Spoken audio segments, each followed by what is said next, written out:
Então, boa tarde, meninos. Dando continuidade à nossa aula, hoje nós vamos ver os tipos de funções, que são três, certo? Sobrejetora, injetora e bijetiva, objetora. E domínio contra domínio imagem, sua construção, certo? Então, nós temos aqui o primeiro tipo de função, que é chamada de sobrejetora. O que seria uma função sobrejetora? Então, a função sobrejetora, dizemos que é uma função se somente se o seu conjunto de imagem for igual ao contradomínio, isto é, se I e M é igual a B. Em outras palavras, não pode sobrar elemento no conjunto B, sem receber flecha, certo? Então, a gente, como pode observar aqui, ó, nessa imagem, vocês têm os elementos aqui, que são esses pontinhos do conjunto A, e eles estão ligados a do conjunto B. Vocês podem observar aqui que tem dois elementos do conjunto A que está ligado a um único do B. Isso seria a função? Sim, certo? Só não seria função se fosse o contrário, se fosse um do B ligado a 2 do A. Então, sendo desse tipo aqui, ela é uma função, então se chama função sobrejetora. Todos os elementos do conjunto A estão ligados a todos do conjunto B. A injetora. A função injetora é se os elementos distintos do domínio tiverem imagens distintas, ou seja, dois elementos não podem ter a mesma imagem, certo?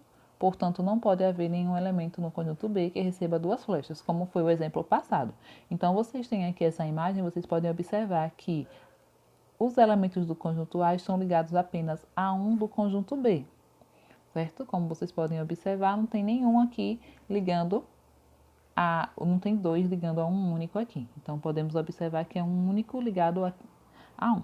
Aí, se vocês observarem aqui também, ó, sobraram dois elementos no conjunto B. Deixa de ser função? Não, certo? Só vai deixar de ser função se sobrassem elementos do conjunto A. Como estão todos ligados, então é função. E a terceira é a chamada bijetora objetiva. O que seria uma função bijetora objetiva? A função objetora, ela para ser bijetora tem que ser injetora e sobrejetora ao mesmo tempo. Ou seja, todos os elementos do conjunto A têm que estar ligados a um único do conjunto B, certo? Podendo receber duas flechas ou não. Então, isso é considerado uma função bijetora.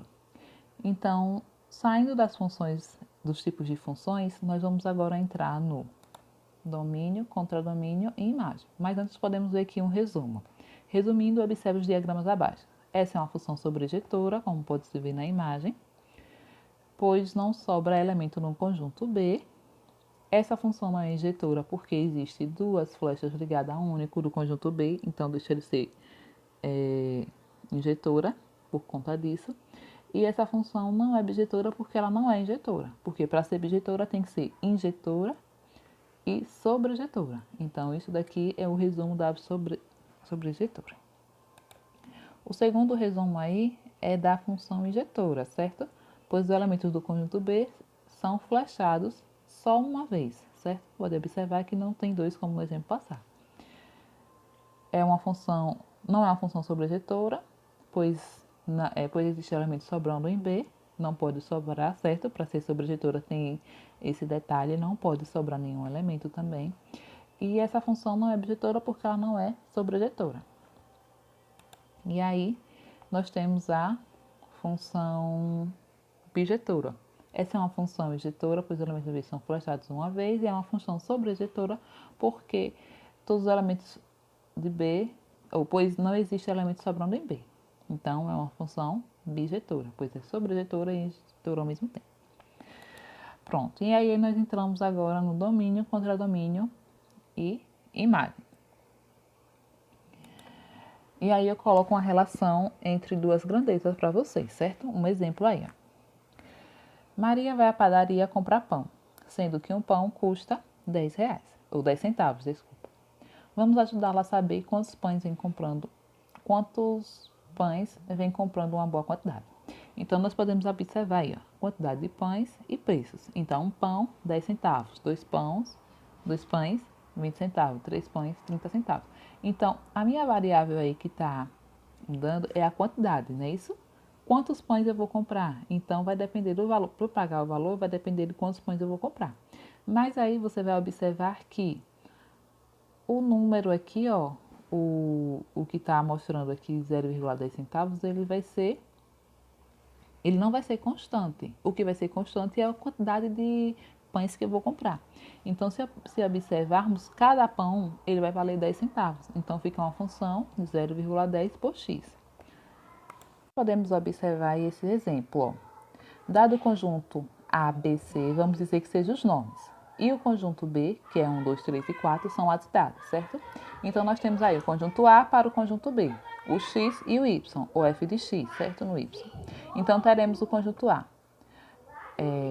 B, C, e no conjunto B, 1, 2, 3 e 4. Então, vocês podem observar aí que a pessoa A, ela tem 1 ano.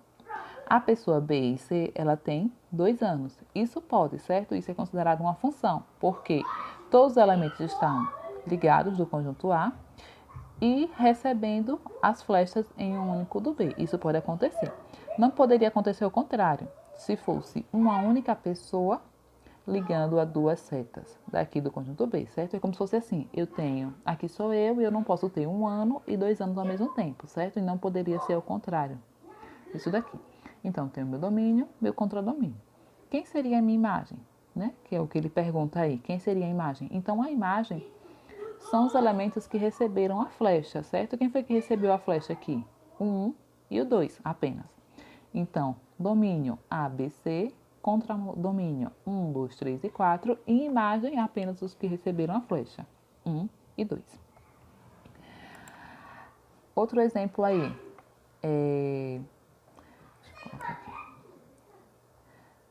dado os conjuntos menos 2, menos 1, 0 e 1, e o conjunto B, menos 3, menos 2, menos 1, 0, 1, 2, 3 e 4, determine o conjunto imagem da função FA para B, definida por f de x igual a 2x. Então, o que acontece aí nesse caso? Nesse caso, ele deu o domínio e o contradomínio, e quer que você encontre a imagem, certo? Só que essa imagem vai ser através da função. Como vocês podem observar aí, tem essa função aí, f de x igual a 2x. O que vai acontecer? Eu vou substituir os valores de x para encontrar quem seria a minha imagem. Então, onde tiver x, eu vou colocar aqui na função. Quem é x? X é o meu domínio, menos 2, menos 1, 0 e 1. Então, observem aí, ó. Para encontrarmos o conjunto imagem, devemos substituir os valores do domínio na função f de x igual a 2x. Chamaremos o valor de domínio de x. Logo, substituiremos onde tiver x por. Então, no lugar do f de x, eu vou colocar f menos 2, f menos 1, f0, f1. Então, quem é o valor do menos 2? Eu vou substituir aqui, ó. 2 vezes, no lugar do x eu vou colocar o menos 2. Então, 2 vezes menos 2 eu tenho o menos 4. f menos 1, onde tiver o x eu vou colocar o menos 1. 2 vezes menos 1, menos 2. f0, no lugar do x eu vou colocar o 0. Então, tenho aqui 0. E f1, no lugar do x eu vou colocar 1. Então, eu tenho 2. Então, o meu conjunto de imagem aqui é formado por menos 4, menos 2, 0 e o 2. Certo? Então, atente-se que, se eu pergunto a vocês, aqui no conjunto A, quem é o meu f menos 2? Então, quando eu calculei e achei o valor, eu sei que é menos 4. Então, eu liguei do menos 2, aqui, ó, ao menos 4. Quem é o f menos 1? F menos 1 deu menos 2. Então, eu vou ligar minha flecha aqui no menos 2.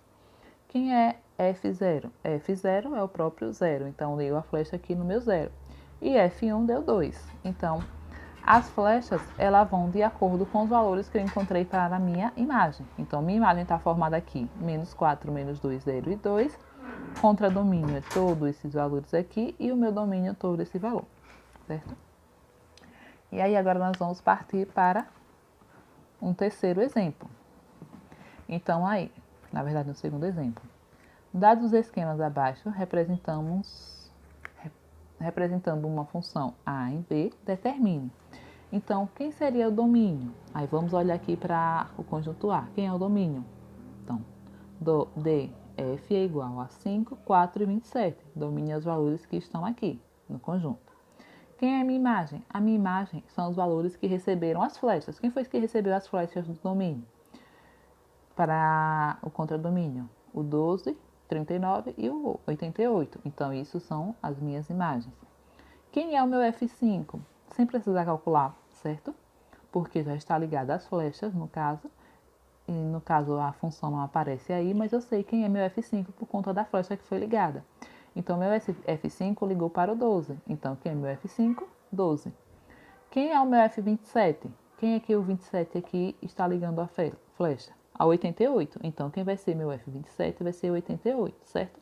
Então, para descobrir quem é minha imagem, quando pergunta, é só olhar os valores que receberam a flecha. O domínio, todos os valores do conjunto A. O contradomínio, todos os valores do conjunto B. E quando não existe função, mas ele já está ligando a flecha, é só vocês observarem o valor aqui. Se é 5, vou olhar para o conjunto 5. Quem é que recebeu a flecha? 12. Então, o valor seria 12, certo? E aí eu finalizo para vocês com essa mensagem. Quem estuda tem em suas mãos o poder de transformar não só a sua própria vida, como também das pessoas que lhe cercam, certo? Então, a nossa aula de hoje sobre domínio contra domínio fica por aqui. Estarei aguardando as possíveis dúvidas, certo? E até mais.